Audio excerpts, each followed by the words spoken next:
thank Dr. K.D. Yadav for giving me an opportunity to come here and deliver this talk.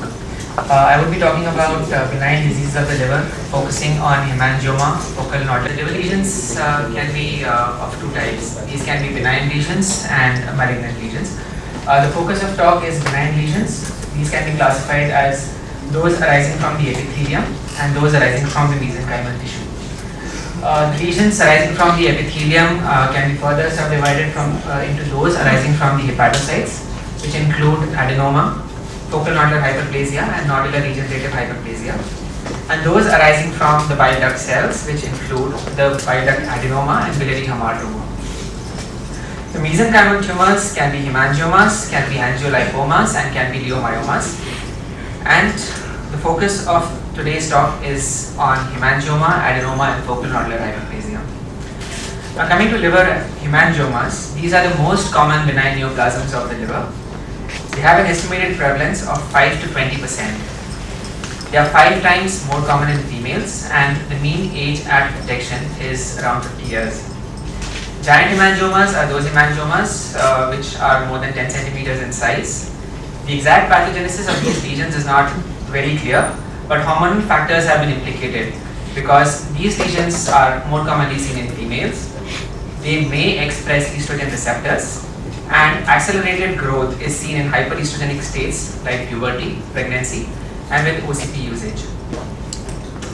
Coming to pathology, macroscopically these lesions appear as well delineated, flat, red, blue in color. Large lesions may have elements of fibrosis, thrombosis, and calcification. Microscopically, hemangiomas are characterized by large cavernous spaces lined by flattened endothelial cells. Coming to the clinical features, majority of these lesions are small, less than 5 centimeters in size, and are asymptomatic. Large hemangiomas again are asymptomatic, but rarely may be symptomatic. If symptomatic, they commonly present with abdominal pain and abdominal lump. The abdominal pain is predominantly because of distension of the Glissen's capsule. Whenever a patient of hemangioma presents with abdominal pain, it is important to rule out other causes of abdominal pain because presentation with pain is uncommon in these patients. The common causes of pain in these patients could include an associated ulcer disease, it could include a hiatus hernia, it could be due to associated gallstones. So it is important to work them up thoroughly and rule out other causes of pain. Complications in hemangiomas are rare, but if they do occur, include inflammation, which results from alteration in internal architecture. Such patients may present with severe abdominal pain, may present with fever, may have leukocytosis, may have raised ESR. Large lesions, especially in the left lobe, may cause compression of adjacent structures. They may compress the bile ducts, leading to jaundice. A rare syndrome known as Kasabach-Merritt syndrome has been described in large hemangiomas, and this basically results from intravascular coagulation followed by fibrinolysis inside the hemangioma, with subsequent systemic spread leading to systemic fibrinolysis. Rarely, these hemangiomas may also rupture. Coming to the imaging, ultrasound is usually the first investigation done for any suspected benign suspected liver lesion. On ultrasound, these lesions appear as hyperechoic masses with acoustic enhancement and sharp margins. The CT scan imagings are characteristic.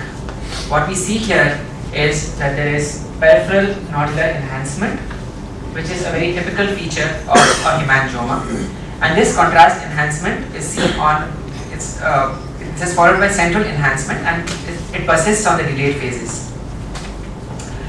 MRI is done in patients in whom CT is not diagnostic.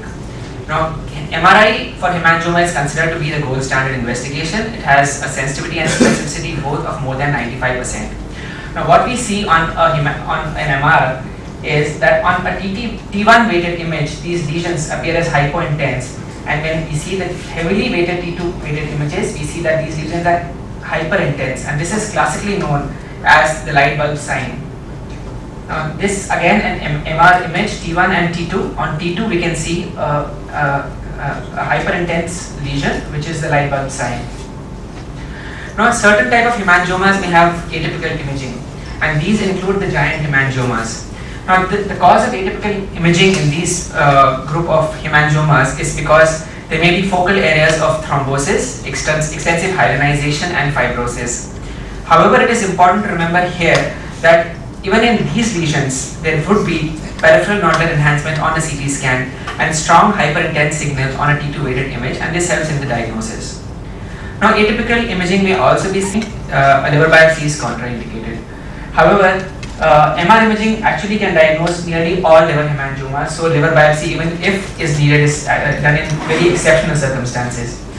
As I told you, traditionally liver biopsy has been considered contraindicated in hemangioma. However, in certain cases where even an MR is not confirmatory, liver biopsy can be performed. However, the important prerequisite to performing a liver biopsy in such patients is that there should be a normal cuff of hepatic parenchyma between the capsule and the hemangioma. Coming to the management, it is very important to remember that whatever the size, there is no treatment for asymptomatic hemangiomas. These patients need to be reassured. Oral contraceptives need not be interrupted. Patients should not be counseled to avoid pregnancy or to discontinue sporting activities, and follow-up is not justified. So who are the patients who need treatment? These are the patients who have severe symptoms, provided you have excluded other causes of these symptoms. Patients might need an upper GI endoscopy to rule out a hiatus hernia, to rule out ulcer disease. Patients may need an ultrasound of the abdomen to rule out gallstone disease. Treatment is needed if there are complications because of hemangioma, and treatment is also indicated if you are not able to exclude out malignancy. Now, what are the treatment options? Treatment options include surgical treatment, hepatic artery embolization, and radiation therapy. Now, hepatic artery embolization and radiation therapy are less effective options and are only occasionally used.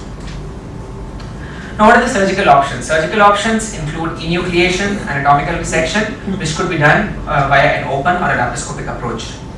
Now, enucleation is basically done for small lesions which are present on the periphery of the liver.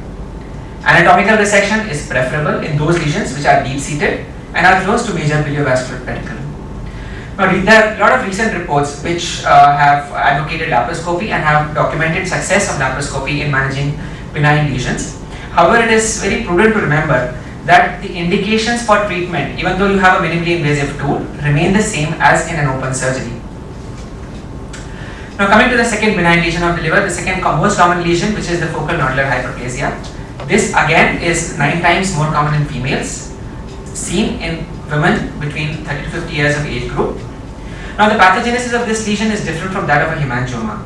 Now, focal nodular hyperplasia is postulated to result from a hyperplastic reaction from an arterial malformation. Now, what happens is that there is an arterial malformation which results in increased arterial flow to a particular part of the liver, which leads to hepatocellular hyperplasia in that particular segment. There is no documented relationship with oral contraceptive use, and in some cases there may be associated vascular disorders like a Budd-Chiari syndrome or hereditary hemorrhagic telangiectasias.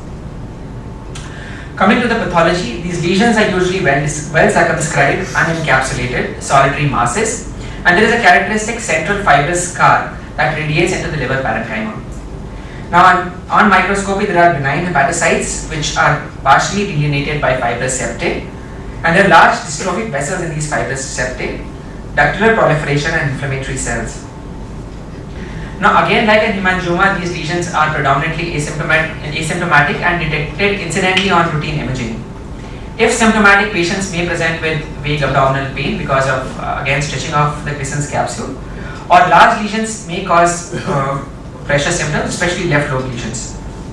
Now, complications in FNH are very rare, and rupture and bleeding has been reported in the telangiectatic variety of FNH, but now this variety is now classified in liver cell adenoma. No malignant transformation of FNH has been reported till date. Coming to diagnosis, ultrasound is usually the first investigation done, and which shows a hypoechoic or an isoechoic lesion and a central scar, which is seen only in 20% of the cases. Doppler has certain characteristic imaging findings. There is a central artery with centrifugal filling. It gives rise to the typical spoke wheel pattern. On a CT scan on the non-contrast phase, these lesions appear as hypodense or isodense lesions. There is rapid arterial enhancement, and the enhancement decreases in venous phase. Central scar is seen only in 30% of the patients. Now, MR, on T1 weighted images, these lesions are iso or hypo intense.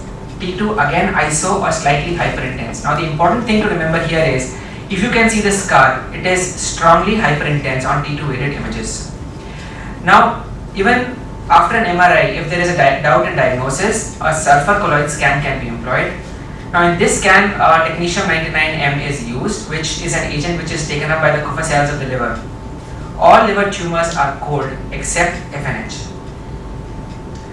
Now coming to the management of FNH, whatever the size, whatever the number, no treatment is necessary for asymptomatic FNH. If the lesion is symptomatic, again like a hemangioma, rule out other pathologies. Resection is preferred over enucleation in an FNH, because in an FNH there could be large vein in the periphery of the lesion, and if you attempt an enucleation, there could be bleeding. Laparoscopy again is safe, but the indications remain the same. Radiofrequency ablation has recently been shown to be an effective alternative in symptomatic FNH. Coming to the last benign lesion of the liver, the hepatocellular adenoma. Now this is a rare neoplasm, but it is strongly associated with oral contraceptive use. The reported incidence being 3 to 4 per 100,000 long-term OCP users. It is commonly seen in women of childbearing age group. So what are the risk factors? Risk factors in women, oral contraceptive use. In men, use or abuse of anabolic steroids. It is commonly seen in metabolic disorders like type 1 glycogen storage disorders, or in iron overload states like hemochromatosis or thalassemias. Obesity, diabetes mellitus, and non-alcoholic fatty liver disease is also a risk factor. Now, these are basically solitary, often pedunculated lesions and can vary in size from a few millimeters to up to 30 centimeters. Now, liver adenomatosis has been described as presence of more than 10 adenomas in the liver. Now, liver adenomatosis was initially thought to be more common in males, and it is also thought to be associated with high risk of complications. However, recent studies have disapproved this. On microscopy, there is proliferation of benign hepatocytes. However, the normal architectural pattern of these hepatocytes is lost. Now, there is a recent classification of liver cell adenomas given by Baulak et al. In 2008.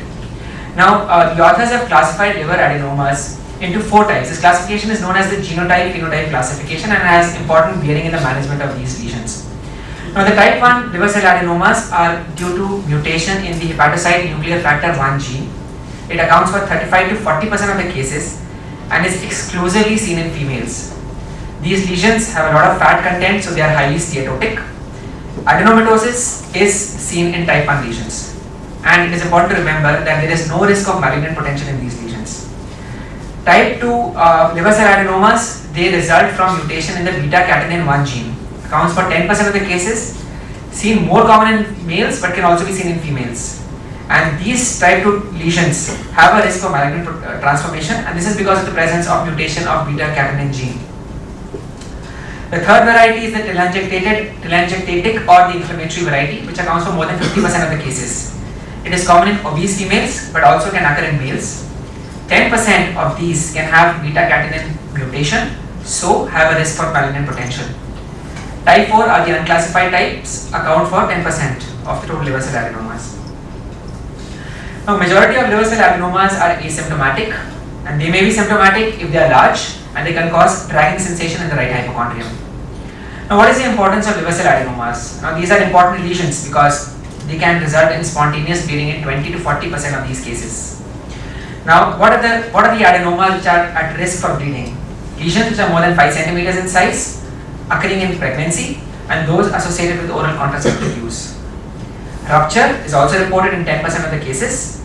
These patients present with severe abdominal pain, intraperitoneal rupture, hemoperitoneum, hypovolemic shock. Malignant transformation is also documented. It's a complication seen in 5% of the patients. Now, hepatocellular carcinoma arising in the background of a liver cell adenoma is usually a well-differentiated hepatocellular carcinoma. However, the point to highlight here is that there is no specific preoperative clinical or radiological feature of these hepatocellular carcinomas, and even the alpha-fetoprotein levels are normal. So most often these are diagnoses made on pathological examination of the resected specimen of a liver cell adenoma. Now, what are the risk factors for malignancy in a liver cell adenoma? Liver cell adenoma in men regardless of tumor size. Liver cell adenoma in women more than 8 centimeters. and liver cell adenomas with beta-catenin activation, that is type 2 and occasionally type 3. Now coming to the imaging, type 1, as we know, they have high fat content, so on ultrasound appear as hyperechoic lesion. On CT shows strong hypodensity in unenhanced phase. On an MR, we can see that these lesions are iso-intense on fat suppressed T2 and in phase T1. However, the signal strongly drops in the opposed T1 phase. Type 3 lesions, these imaging features in these lesions are because of the telangiectatic component. Ultrasound would reveal hyperechoic masses. CT scan shows a strong arterial enhancement with persistent enhancement in the delayed phase. And MR shows hyperintense on fat suppressed T2 weighted image, usually hyperintense on in and opposed phase T1. Type 2 and type 4 lesions do not have any characteristic features on imaging. Now what is the management? Now the conventional teaching has been that all liver cell adenomas, because of the high risk of complications, should be operated. However, according to the recent guidelines, there are certain select group in which an observation may be performed, and these includes females with a liver cell adenoma which are of less than 5 centimeters in size. In these patients, you advise them to stop oral contraceptive use, serially follow them up with imaging. However, even on imaging, a regression of adenoma is whether it will regress or not is not really clear. Pregnancy in these patients is not contraindicated. Now, what are the indications of resection of a liver cell adenoma? Males, irrespective of the size of the tumor, and in females who have tumors of more than 5 centimeters in size. Now, as these tumors have malignant potential, so a resection is preferred over an enucleation. In patients who have bilobal multiple tumors, stage resections may be performed. Small tumors need not be resected. Liver transplantation is not indicated. Patients who present with ruptured liver cell adenoma, you resuscitate these patients, perform a transarterial embolization, subsequently reassess. If needed, perform a resection. Non-surgical options include radiofrequency ablation and transarterial embolization, and has been proposed for tumors around 5 centimeters in diameter and in patients who have recurrence after surgical resection. Now, most of these lesions are incidentally detected, so this is just an algorithm to detect how you manage these patients. Initially, an ultrasound abdomen to detect whether the lesion is solid or cystic. So, if you have a solid lesion, do a triple phase CT scan. If you are able to diagnose FNH but not really sure, confirm it with a sulfur colloid scan, which will light up. If you are sure of the FNH, it is asymptomatic, just observe, no treatment is necessary. If it is symptomatic, rule out other causes. If it's increasing in size, perform surgery. Surgery is preferably resection or enucleation. Hemangioma, unsure diagnosis, you could do an MR. MR is confirmatory in more than 95% of the cases.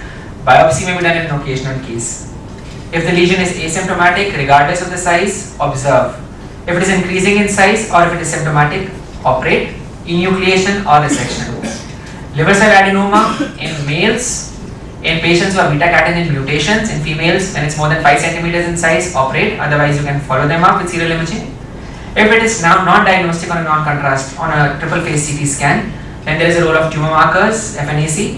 If it is a benign lesion, observe. If it is adenoma, malignancy, unclear, operate. Thank you.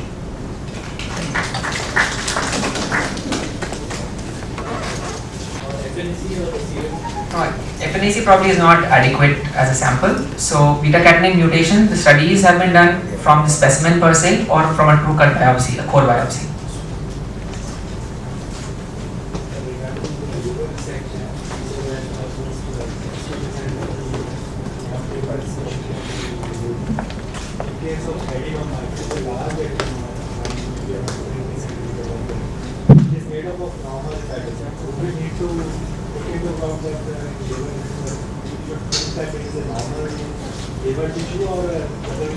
See, these are hepatocytes, it's a proliferation of hepatocytes. There is a risk of malignancy. Resection is important, but the margin is not very important. So you can come close to the margin, resect it. If it's an exophytic tumor, go close to the tumor, do a resection. If it's close to a major biliovascular pedicle, a formal anatomical resection is preferred. I was asking regarding the remnant liver part. Do we need to take that adenoma as a normal packet tissue, or do we need to take as a tumorous tissue?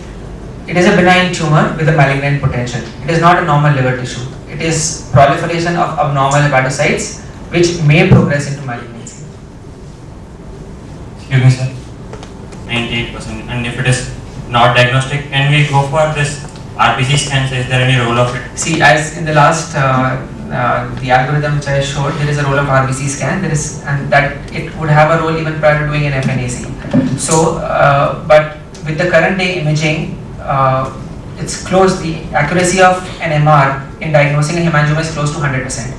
So there will be a very rare or an occasional case in which you're not 100% sure. It could be those varieties are rapidly filling hemangioma, or it could be a giant hemangioma. But even in these lesions, the MR findings are very characteristic. So it will be a very rare patient. But yes, RBC scan has definitely a role, and in those cases in which even this scan is not diagnostic, you could attempt an FNAC. How do we differentiate from nodular degenerative hyperplasia from hepatocellular adenomas? When we do it, they say see in the nodular regenerative hyperplasia, these lesions typically appear as hypodense lesions. Scan is a peripheral nodular or a globular enhancement. This is not seen in the nodular regenerative between hyperplasia. nodular regenerative hyperplasia and hepatocellular adenomas, liver cell adenoma. Yeah, see, at times the diagnosis becomes difficult because MR though definitely has a role, but at times it becomes difficult, and then you'll have to resort to doing an FNAC. Planning to be pregnant and is having the child conservative time or you operate? No, I think the recent recommendations say that pregnancy in a patient, even if she has a tumor less than 5 centimeters, it is not an indication for surgery, and it is not a contraindication to pregnancy. So a patient who has a documented adenoma, liver cell adenoma less than 5 centimeters, if she wants to go ahead and plan a pregnancy, she can go ahead and plan a pregnancy. If you detect a liver cell adenoma less than 5 centimeters in a woman who is pregnant, it is not an indication to operate. And we are moving to the talk by Professor S.K. Sinha, Additional Prof in Department of GE in PGI Chandigarh. TV Yadav and Dr. Vikas for giving me opportunity to deliver this talk, which is predominantly a surgical forum. We are talking, I'm going to talk on the portal hypertension, the mitral management aspect. As I do understand that most of these patients will primarily come to medical gastroenterologist. Most of these patients will continue to be treated by medical gastroenterologist, and only a small subset of patients will ultimately go for surgery and will require surgery. So possibly my job here is to put they should evolve.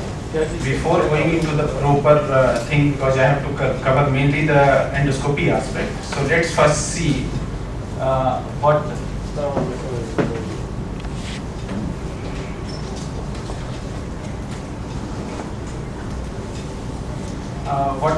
we can find on endoscopy, or what we can do on endoscopy in patients of portal hypertension.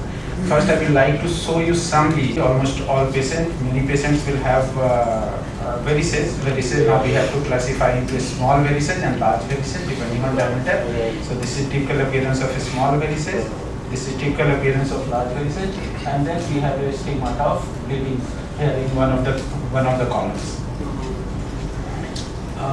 Then on the varices, whenever we see varices, we have to look for the signs of impending rupture. These are called red color signs or red bell marks.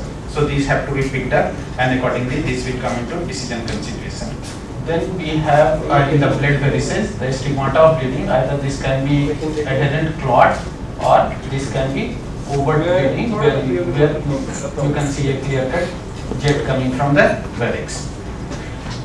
Or we can have varices in the stomach. This is type 1 gastroesophageal varices. This you can see varices from esophagus extending on the lesser curvature clearly. So these are type 1 gastroesophageal varices. And another is type 2. This is large varix in the fundus. This is GOB, and this is a very large red area which is potential site for rupture, varix on varix appearance. This is another isolated gastric varix. This is another very large varix, and which can bleed torrentially. And this is in the body, that was in the fundus. This region is in the body, so this will be classified as gastric varix, IGV, isolated gastric varix type 2. Then we have other lesions which are known to bleed in portal hypertension are is portal hypertensive gastropathy and ulcer. This is what we call mild portal hypertensive gastropathy, mosaic pattern, and then we have red spots. And when this is associated with almost bleeding spots and erosion-like lesions, this we classify as severe portal hypertensive gastropathy, and this will be one of the sources of bleeding. Then we have gastric antral vascular ectasias. So this gives appearance of watermelon type of stomach. Dominantly it is seen in the antral area, but sometimes rarely it can be in the whole of the stomach. And then we have varices at the ectopic side. This is at D1, D2 junction. There we have varices, ectopic varices, duodenal varices. Then obviously for ages we have been doing sclerotherapy of the varices. Now has become almost obsolete and rarely we go for sclerotherapy. Sclerotherapy can result in complication like esophageal strictures, which again further can be dealt endoscopically. We can dilate by balloon or by bougie, and that can be tackled. But now the preferred therapy for esophageal varices is obviously bind ligator, and what we use is multi-band ligator, and anywhere between 4 to 8 bands we can apply in a session, if required possibly more also. Banding is almost always followed by some ulceration before the bands slough off. Most of these ulcers will be small, but occasionally these ulcers bleed. This can be picked up again on endoscopy. And then we have gastric varices. Gastric varices are dealt with some sort of glue, either cyanoacrylate glue or thrombin glue. Here most of the time we use cyanoacrylate glue. In this it has been injected, partly it is appeared, oozed on the surface, and that can be seen. Then we have gastric antral vascular ectasia. Classical treatment is arsen plasma coagulation, but here from this institute we have reported band ligation for gastric antral vascular ectasia, and this is the emerging modality and possibly now the preferred modality for treatment of gastric antral vascular ectasia. So having seen those lesions, now we go to the theory part, that when to go for medical management and when to go for surgery. So etiology of portal hypertension, dominantly 3 class. A small subset is Budd-Chiari syndrome, which I will not be dealing in detail, but dominantly 3 groups: cirrhosis, ESPV or NCPF. Everywhere NCPF earlier was common but decreasing in prevalence, but cirrhosis is overridingly common cause of portal hypertension everywhere in the world, including India. Cirrhosis, the most deadly complication everybody is scared of is GI bleed, and that is related to occurrence of esophageal varices mainly.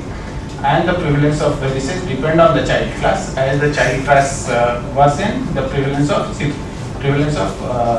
varices also increases.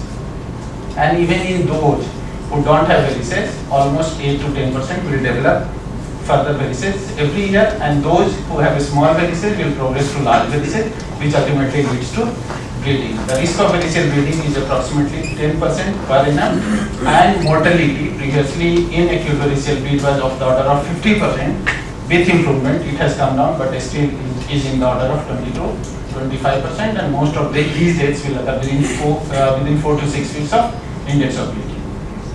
Other lesions which are likely to bleed significantly are portal hypertensive gastropathy and erosions, ectopic varices, and gastric and duodenal ulcer, the prevalence of which increases in the setting of portal hypertension.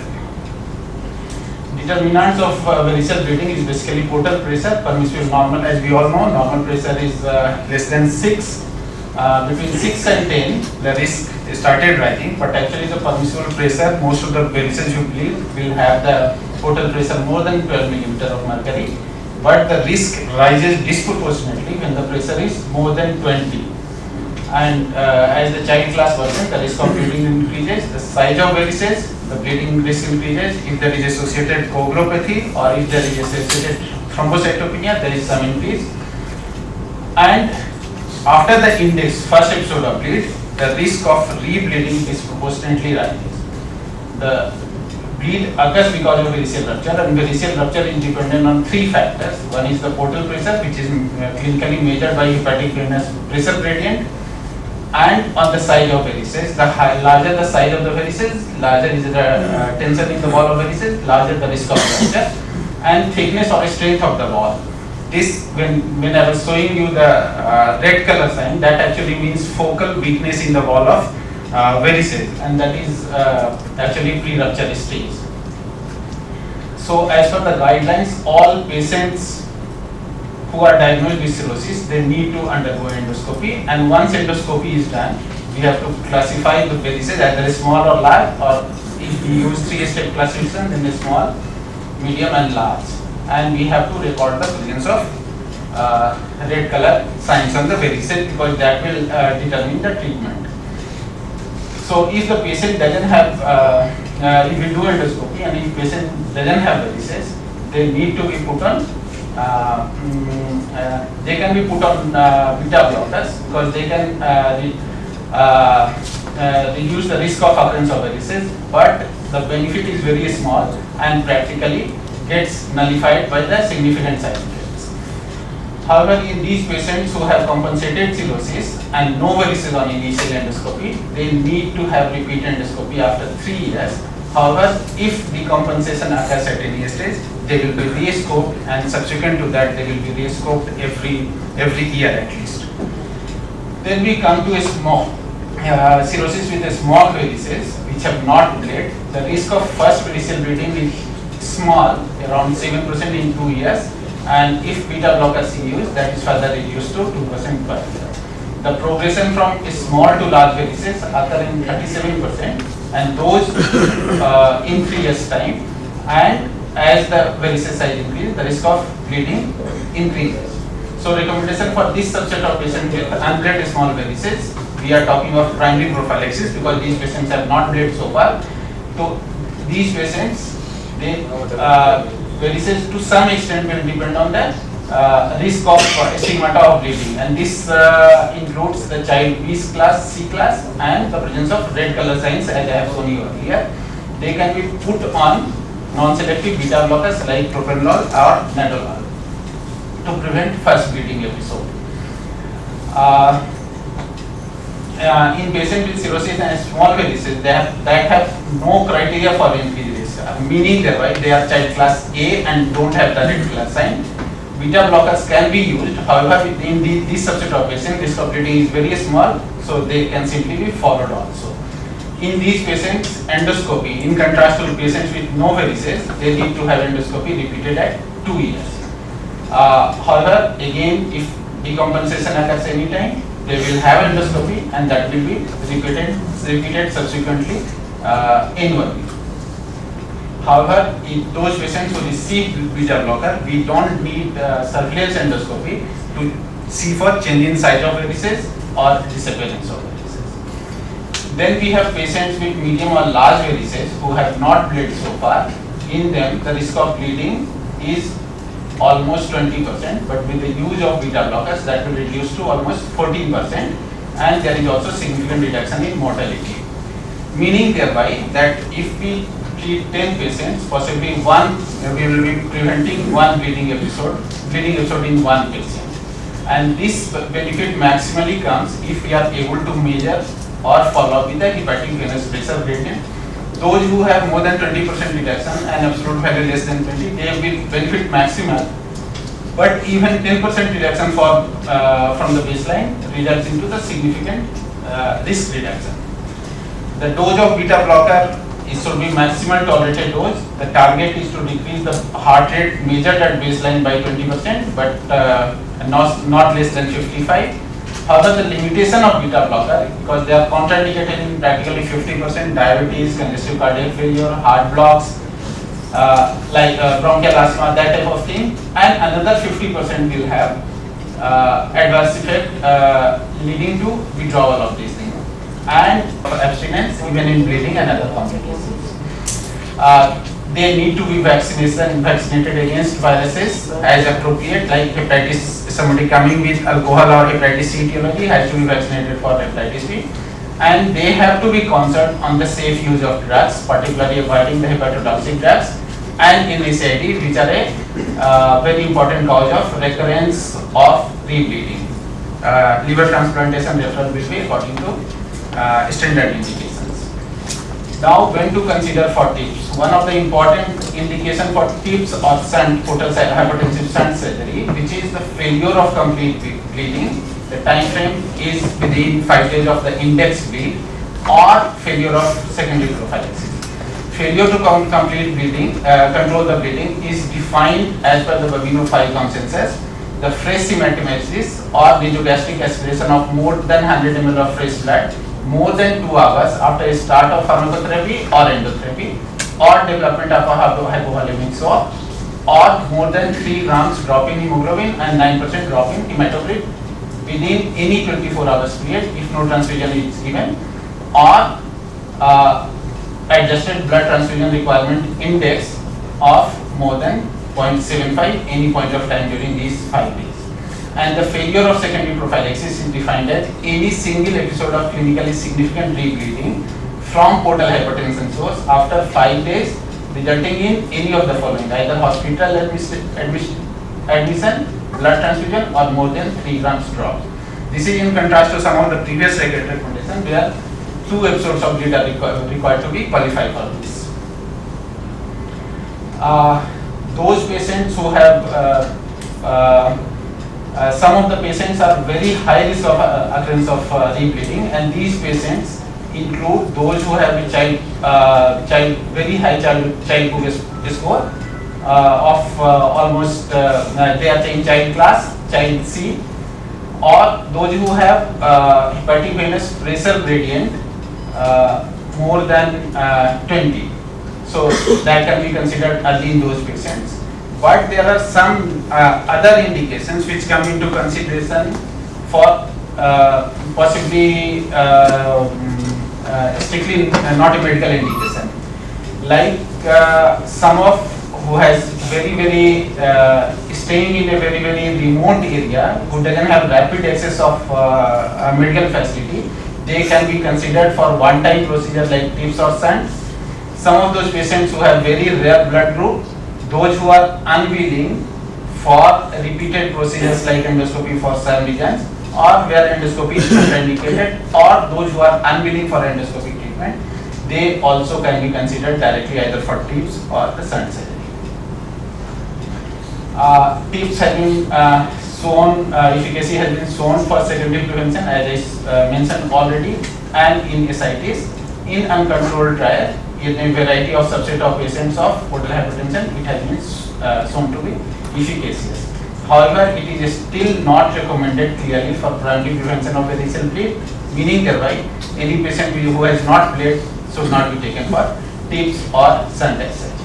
Congestive heart failure, multiple hepatic cyst, uncontrolled systemic infection, biliary obstruction, and severe pulmonary hypertension, this will be the contraindication.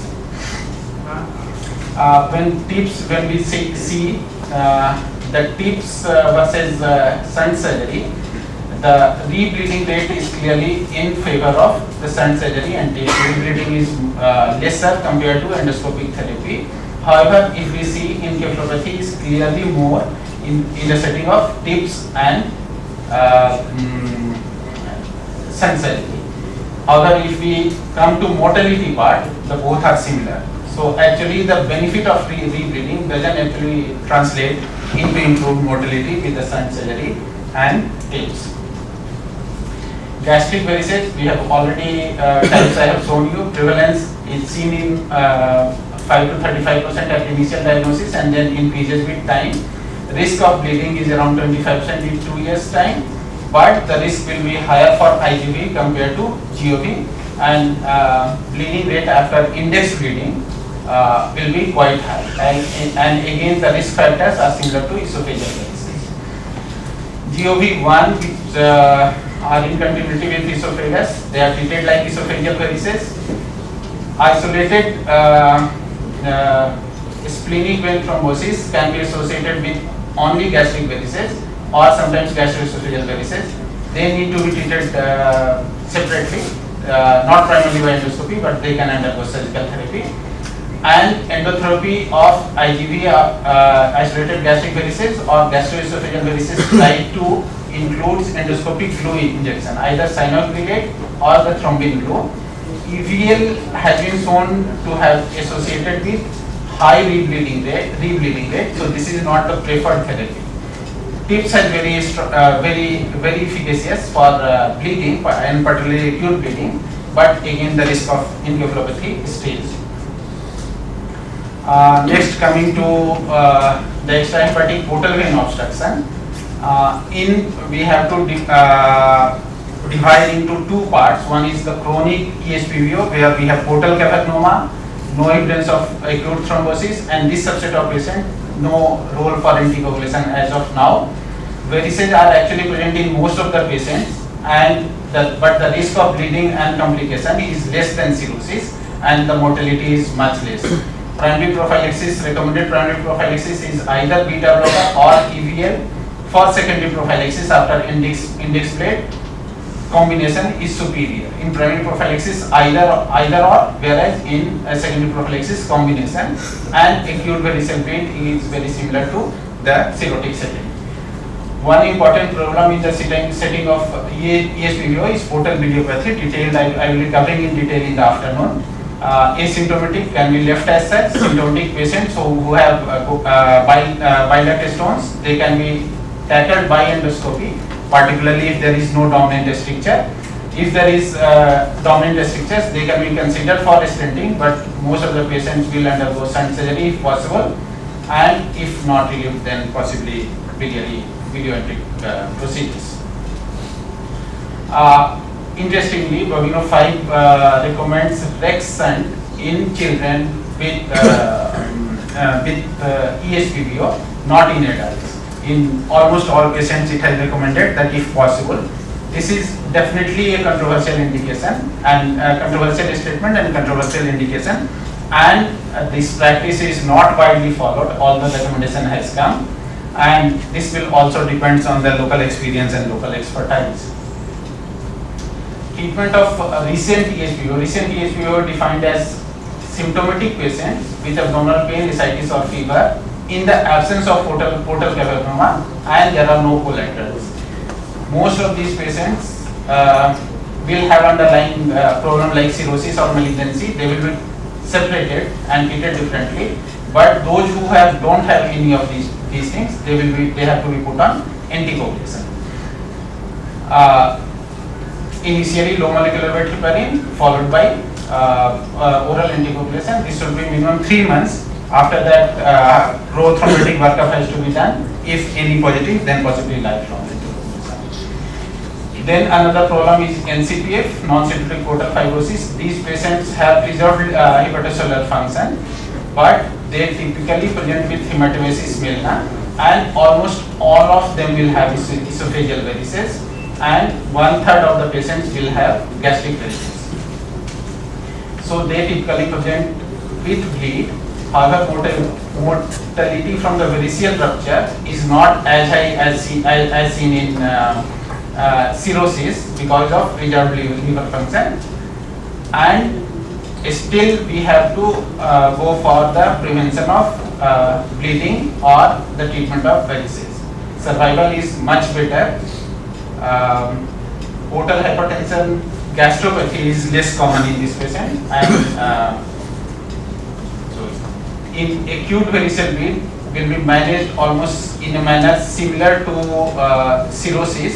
However, these patients are more amenable to TIPS or shunt surgery because the risk of encephalopathy in this subset of patients will be much lower. Primary prophylaxis is very similar, but one more thing which has come in non-symptomatic portal fibrosis is the intervention procedure, balloon occlusion of the feeding vessels,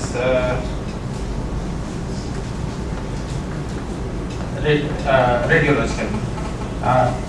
Then comes the secondary prophylaxis, which is very similar, but TIPS and BRT over here can be choice because of low risk of encephalopathy. Another important source of bleeding in these patients is portal hypertensive gastropathy, which is currently classified in mild and severe variety. If we see portal hypertension patients coming with bleed, 57% become with bleed from varices, 5% come with portal hypertension gastropathy and 17% with ulcers. Ulcers I am not covering because that is a topic in itself. And if we see linear follow-up, then almost 2.5 to 30% of the patients of portal hypertensive gastropathy will have significant bleed during course natural history. The management of acute bleeding is very similar to peripheral bleeding. That is the role of pharmacotherapy and then beta blockers in chronic prevention. This is in nutshell the long-term management. Initial management should be non-selective beta blocker, pharmacotherapy and oral iron supplement. Bleeding control, continue the therapy. If you stop frequent transfusion, then they can be considered for TIPS. Another reason, as I shown previously, is gastric antral-vascular ectasia. They are different from the portal hypertensive gastropathy. They are mostly localized to the antrum part. They are seen in a small percentage of patients of cirrhosis. Acute hemorrhage seems to be more frequent in patients with cirrhosis, whereas non-cirrhotic patients with GAFE, they tend to present with anemia. In the setting of acute hemorrhage, the management is similar to acute varicose bleed, but long-term management, they can be subjected to either endoscopic argan plasma coagulation, which is required to be done in multiple sessions, or another alternative is endoscopic bind ligation, which has a slightly lower which is slightly less complication. There are many experimental therapy. I will not be able to go, but most important is in refractory cases we can go for a type of self-expanding metal stents. So to summarize, endoscopy is required in almost all patients with portal hypertension. Even decisions of medical management are dependent on endoscopic therapy. Large number of endoscopic intervention options are available. EVL has emerged as the mainstay of therapy of varices. Gastric varices are treated differently than esophageal varices. Ablative procedures are useful for GAFE, and a small subset of patients who fail to benefit with the endoscopic therapy, they will be subjected to either TIPS or shunt surgery. Thank you.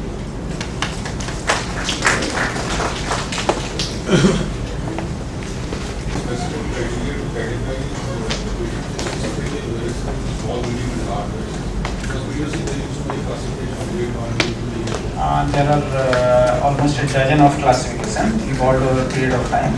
Problem with all the classification is lack of reproducibility, and that is the single reason. Because of that, now the Babino classification and ASLD, they are promoting to be classified into small and large, and this depends on the diameter, presumed diameter of the varices, or how much it is collapsing into the lumen.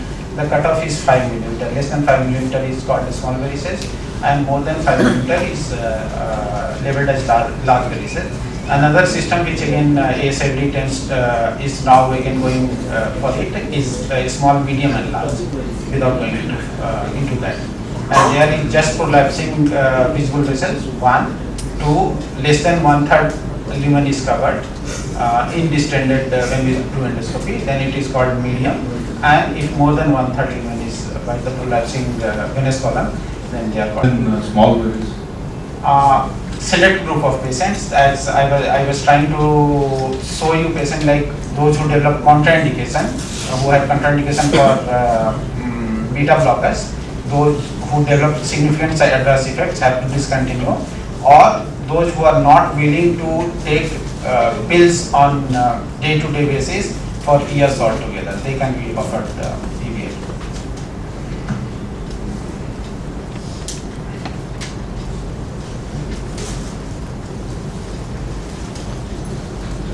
Thank you. Thank you, sir. Now I request Dr. Anu Bihari, who is Associate Professor at Department of Surgical Gastroenterology at SGPGI, to please deliver her talk on clinical decision making in surgery and portal hypertension. Ma'am.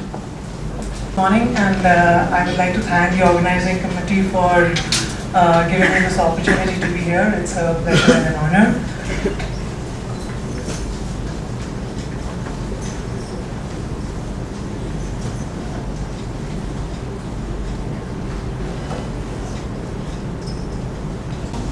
before me today is to talk about clinical decision making for surgery in portal hypertension, and I must say that my job has been made much easier by Dr. Sinha's very exhaustive talk on the endoscopic management of portal hypertension.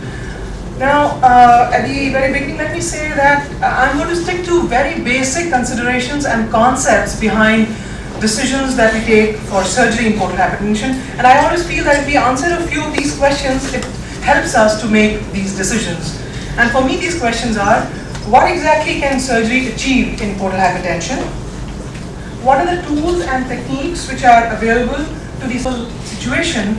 The process of decision making has to take into consideration several factors, most importantly the etiopathogenesis, because once you know the cause and natural history and the end result or complications of a disease process, as a clinician you can make realistic goals for yourself as to whether you are looking at a cure or a palliation.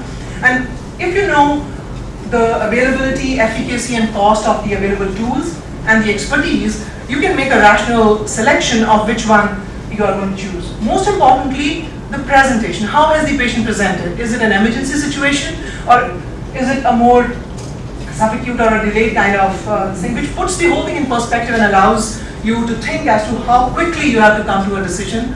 And for that particular patient, at that point of time, what is the risk, what is the expected benefit, and therefore one can individualize therapy. So I'm not going into an exhaustive discussion of the pathogenesis and etiology of portal hypertension, but I find it useful to remember this basic classification which we were taught always. The pre-hepatic, intrahepatic, post-hepatic and left-sided portal hypertension, primarily because it allows us to distinguish the major groups that we see as clinicians of the portal hypertension and identify certain special groups.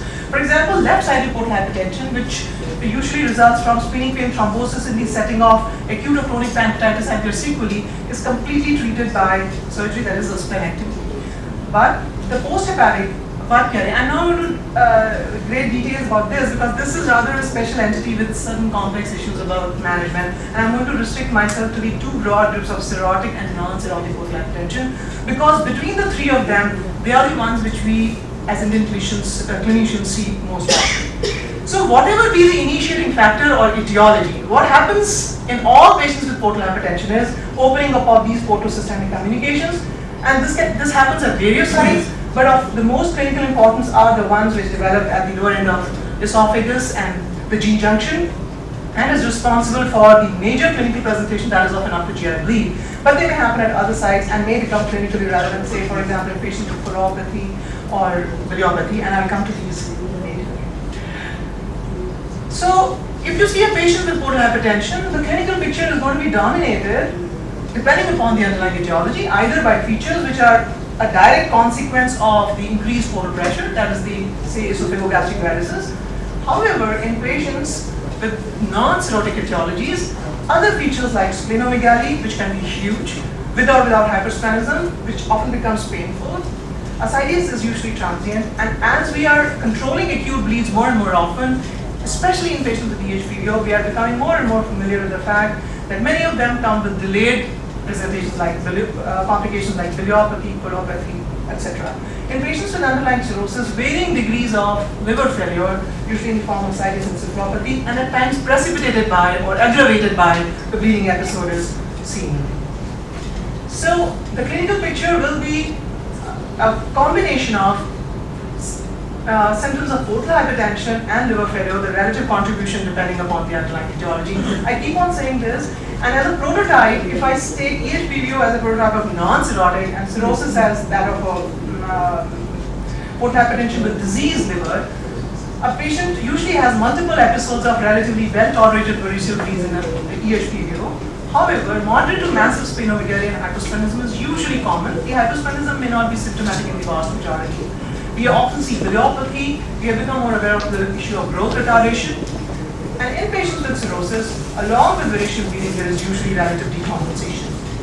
So, in non-cirrhotic portal hypertension and EHPVO, mortality is related to uncontrolled bleeding, and effective control of acute as well as recurrent variceal bleed markedly reduces morbidity and mortality. In cirrhosis, this control is equally important. However, the ultimate prognosis is determined by the progress of underlying liver disease. So, with this background, I would like to point out an important geographical difference, that is, that in the West, clinicians see predominantly cirrhotic portal hypertension. Now, as Dr. Sinha showed, in the more recent ones, we also have a higher incidence of cirrhotics. But I would say that we still see a number of patients with non-cirrhotic portal hypertension. And in many series, ESGVO comprises as 30 to 40%, and in some pediatric series, as much as 70% of portal hypertension that is seen by clinicians. So I would like to say that we still see a significant percentage of patients with normal livers, and this has a bearing on treatment. So in portal hypertension, the treatment basically is 1, the management of complications, and 2, if possible, treatment of underlying etiology. And since there are a number of patients with underlying liver disease, maintaining and preserving liver function is an integral component which should enter into our considerations of what therapy we are choosing for them. So what can surgery achieve in portal hypertension? Most importantly, surgery can lower the portal pressure. The primary pathology in portal hypertension, we can lower this portal pressure by constructing decompressing portosystemic shunts and thereby alleviate consequences and complications of portal hypertension. In some subgroups of patients, we can treat the basic cause. As I said, splenectomy for left-sided portal hypertension, and I should mention hepatic transplantation for cirrhosis, and more recently, the mesorex shunt for EHPVO. I'll come to them in more detail in a little while. Sometimes when we cannot do that, we can tackle some complications directly, for example, devascularization procedures and splenectomy for hypersplenicity. So what is there in the surgeon's armamentarium today to choose from? So we have shunts, which may be total, selective, or partial. We have non-shunt procedures like esophageal transection and gastroesophageal devascularization. And as I said earlier, we have hepatic transplantation and the rex shunt. What shunts do is that by anastomosing a high-pressure portal vein, which may be the portal, splenic, SM, superior mesenteric, or inferior mesenteric vein, into a low-pressure systemic vein, which is usually the IVC or the renal vein, we achieve portal decompression and thereby take care of all consequences of raised portal pressure. So we can take care of variceal bleeding, portal hypertensive gastropathy, philiopathy, pulmonopathy, ascites, hypersplenism, but at the cost of hepatic portal deprivation. And this becomes important in patients who have underlying liver disease. And therefore, it's always important to remember shunts achieve portal decompression at the expense of hepatic portal deprivation. Most of them, but I'll come to this. This is variable depending upon the kind of shunt that we construct. So, as examples of total shunts, we have portal cable, which may be end to side, side to side, or large diameter into position. We have mesocable, the linorenal shunts. Selective shunts, the classical example is DSRs, or the distal sphenorenal or Warren shunt, or the coronary cable. And partial shunts are, or the reduced diameter, the small diameter interposition portal cable shunts. Now, total portosystemic shunts, because they completely divert portal flow away from the liver into the systemic circulation, they very effectively control variceal bleeding. I think Dr. Sinha also showed in some slides. As far as control of bleeding is concerned, shunts, total shunts are excellent. If we are doing a shunt like an LR shunt, it cures the hypersplenism. And here, let me say that even if splenectomy is not a part, even shunts like partial shunts like the interposition, or they also cure hypersplenism. Side-to-side shunts also control the ascites very well, but we have to remember that this is, especially in patients with underlying liver dysfunction, at a cost of very high encephalopathy rates, accelerated hepatic failure. And more importantly, if we talk of portal cable shunts, they disturb the portal anatomy, and if the patient with cirrhosis is a future transplant candidate, this is an important consideration. So this is an example of the one of the total shunts, the sphenorenal one, where we take out the spleen, dissect the splenic vein off the pancreas, and redirect it into the renal vein. And as you can see, all the portal blood is diverted into the systemic circulation. A similar thing is achieved with a side-to-side lanorenal, where the spleen is preserved, but we have a side-to-side anastomosis between the splenic and the renal vein. And this is a mesocable interposition, ITV has been used. As opposed to total shunts, what selective shunts do is they compartmentalize the portal system into a decompressed esophagogastrosplenic system and a relatively high pressure mesenteric system. So what happens is that in this lower pressure system, they provide effective radial decompression, and by maintaining this hypertension in the mesenteric part of the portal system, they maintain some prograde hepatic flow. They are technically more difficult, and practice say they do not remain selective over a period of time. DSRS is the classic example of a selective shunt, and as you can see that the spleen is in place, the sphenic vein has been dissected off the pancreas, taking care of all the pancreatic tributaries and redirected the coronary vein. And you can see that this system remains hypertensive and maintains prograde flow, and the esophagogastric compartment is decompressed. So there is maintenance of prograde hepatic flow, so there is definitely a much lesser incidence of encephalopathy. Although I mention all these, people who are familiar with the DSRS and do it very often would say that these are very relative things. Less effective in ameliorating issues related to huge spleens. Actually, people who manage EHPVOs more often usually have huge spleens, sometimes, so that may become a problem. And may increase ascites. So in patients who have pre-existing moderate ascites, DSRS may be a problem. Technically, of course, it's a difficult shunt. Partial shunts also maintain some residual portal hypertension and effectively decompress the varices while preserving hepatic perfusion, and an 8 mm portogable shunt is an example of this. Non-shunt procedures, I think Dr. Mathur, one of the most experienced people in non-shunt procedures, is going to talk about it. However, I mention them because they are a direct attack on the varices, so to say, are very important because many patients may have a non-shuntable anatomy, and you may have no veins to decompress them. Also, because they are not changing the hemodynamics and portal flow to the liver, they do not have an effect. Per se, devascularization doesn't have an effect on liver function. And expertise for shunt, if it is not available, I say this with a little bit of hesitation because it sounds that devascularization procedures are easy procedures. They're not easy procedures in many ways, because as much detail to technique is needed in non-shunt procedures, and this is reflected in the very variable rebleed rates that we see in the series which are there. But they are a very important part of the armamentarium available to the surgeon. The Rex shunt. Now, the Rex shunt is in a way the new kid on the block.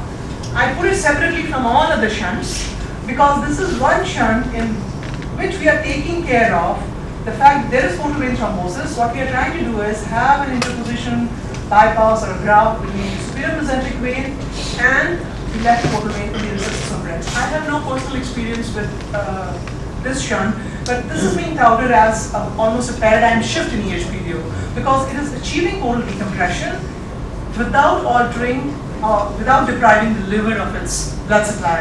And people who are doing these claim that it is a very effective method of resolving the portal hypertension, effectively controls bleeding, resolves the ascites, reduction in size of spleen. Many Indian clinicians are a little wary of this because the kind of spleens that you see.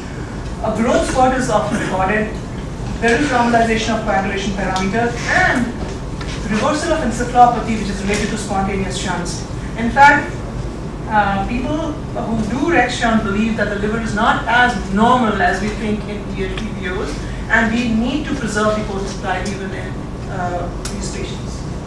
Hepatic transplantation I mentioned only to stress again that this is the only therapy that addresses both portal hypertension and the underlying liver disease. And since its availability, management algorithms for patients with underlying liver disease usually begin by determining whether the patient is a transplant candidate or not. So, very briefly, I would just like to say that we are in a situation where surgery has been really relegated to the background, and the reason for that over the years have been the first and foremost availability and increasing familiarity with endoscopic sclerotherapy earlier and variceal ligation more recently, both of which are extremely effective in managing acute as well as recurrent bleeds with minimal morbidity.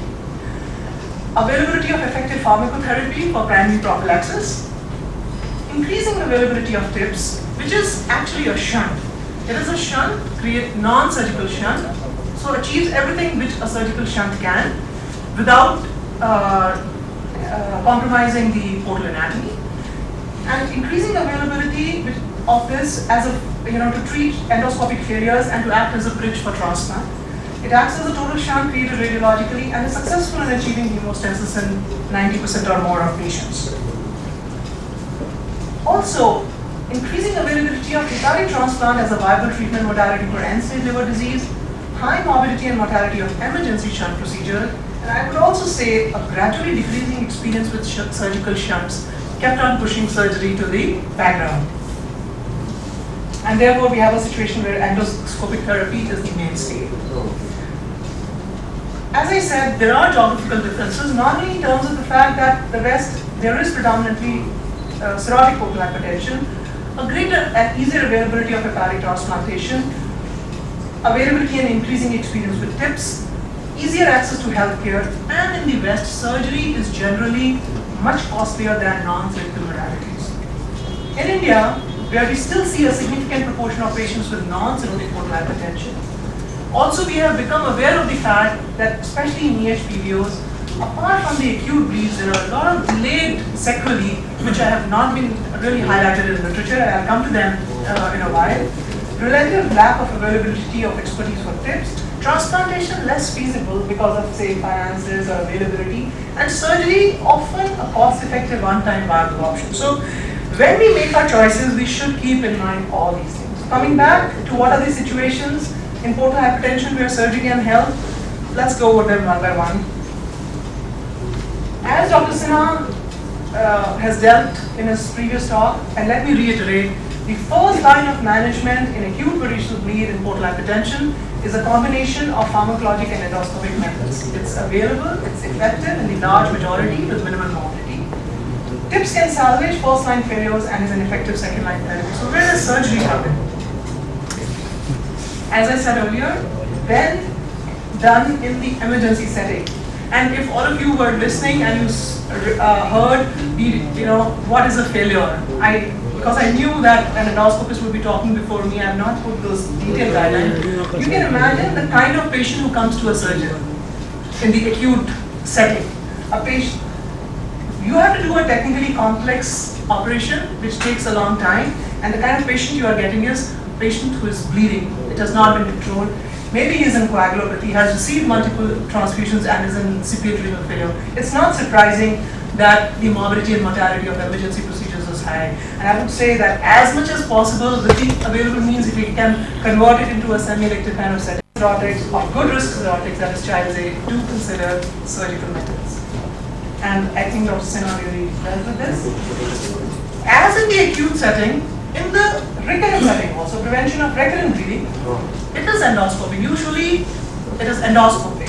But we must remember that endoscopic management requires multiple sessions, maybe 10 sometimes. Multiple visits to hospital. So there may be issues of access. There are breakthrough bleedings in between. Complications of endoscopic management, few but still. And there may be issues of compliance and patient choice. So, as in the acute setting, failure of non-surgical means, patients who live in remote areas away from tertiary care facilities, patients who are likely to be non-compliant, and the patient's choice. If we give them a choice, okay, so this is, if they're both equally effective, some patients may choose a one-time treatment option over multiple visits, and especially in non-cirrhotics or good risk cirrhotics. As I said, some of the issues which have really not been highlighted in literature, but we as clinicians really see day in and day out, especially in EHP. Huge spleens, all of us know, patient, small child, the whole abdomen is full of the spleen, going up to the right iliac fossa. No wonder they have heaviness, early satiety, hypersplenism. There is the risk of trauma, restricted activity, and impaired quality of life. In fact, at SGPGI, our Department of Pediatric Gastroenterology, they've done a study on the quality of life, and they feel that endoscopic methods, they take care of the bleed all right, but the quality of life of these patients is unaltered. And in fact, our gastroenterologists send these patients to us saying, this patient is not thriving, he has a huge spleen, he is not eating, he is not growing. And so bleeding has been taken care of, but we have these delayed sequelae. And many of them often develop very painful splenomegaly because of the infarcts which they develop.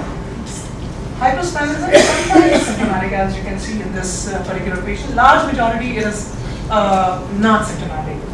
Growth retardation, very complex issue. We are not really sure but it has been, we are becoming more aware of this.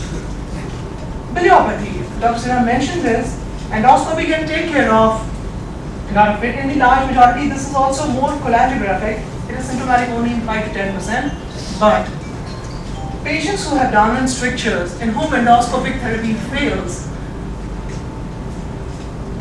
hepatogegenostomy without a previous shunt can be a nightmare.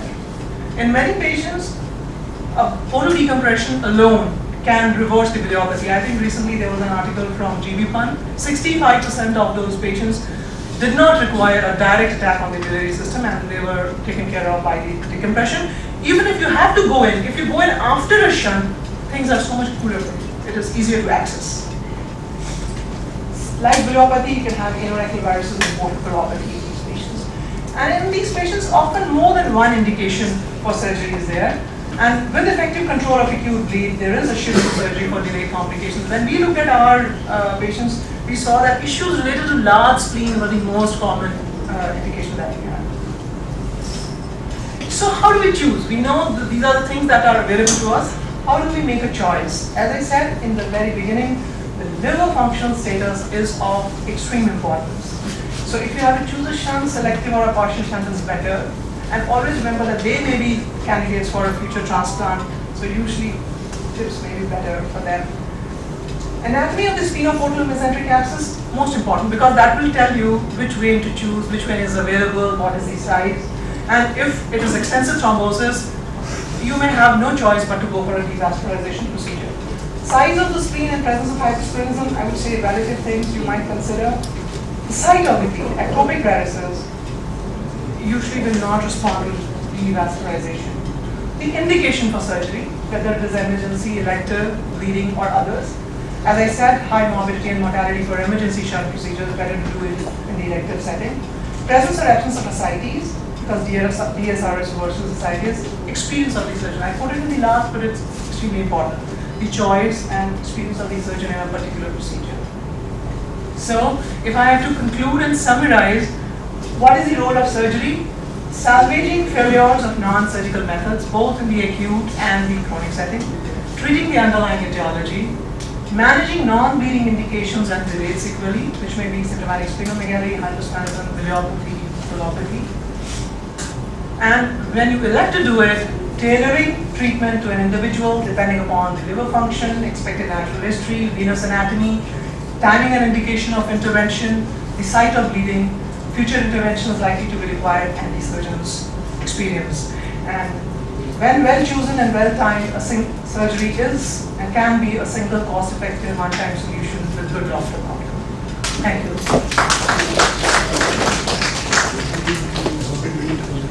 you.